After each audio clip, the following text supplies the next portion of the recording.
এখন নিশ্চিত যে আমাদের আর নির্বাচন করতে কোনো ধরনের প্রতিবন্ধকতা নাই। এখন পর্যন্ত আমরা কোনো প্রতিবন্ধকতা পাইনি। রংপুর, আপনারা জানেন যে রংপুর জাতীয় পার্টির একটা উর্বর জায়গা।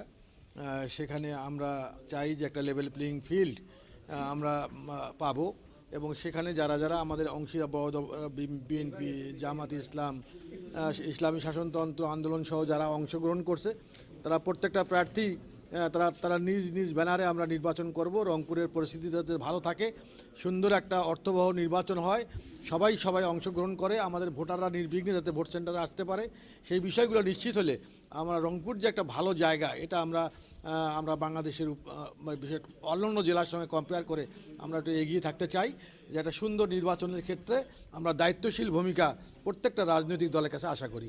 এটাই প্রত্যাশা আমাদের। ইনশাআল্লাহ আমরা বিজয়ের ব্যাপারে আল্লাহর রহমত থাকলে আমরা 100% আশাবাদী যে গোলাম মোহাম্মদ কাদের সাহেব বিপুল ভোটের ব্যবধানে রংপুরে লাঙ্গল প্রতীক দিয়ে বিজয়ী হবেন ইনশাআল্লাহ। সেটা এখন সামনে দেখা যাবে, এখন আসলে ভবিষ্যৎবাণী করা যায় না।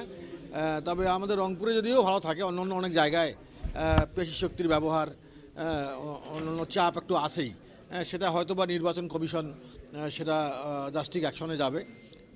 এখন মনোনয়নপত্র বৈধ হওয়ার পরে বৈধ প্রার্থীর সংখ্যা, কারেক্ট সংখ্যা আমরা পাবো, এবং প্রত্যেকটা আসনে তখন প্রার্থীদের অ্যাক্টিভিটিসের উপর ডিপেন্ড করবে, এবং এই অ্যাক্টিভিটিস যদি নির্বাচন আচরণবিধি লঙ্ঘন করে, তাৎক্ষণিক যদি নির্বাচন কমিশন সেটা ব্যবস্থা নেয়, আমার মনে হয় একটা সুষ্ঠু নির্বাচন করা সম্ভব।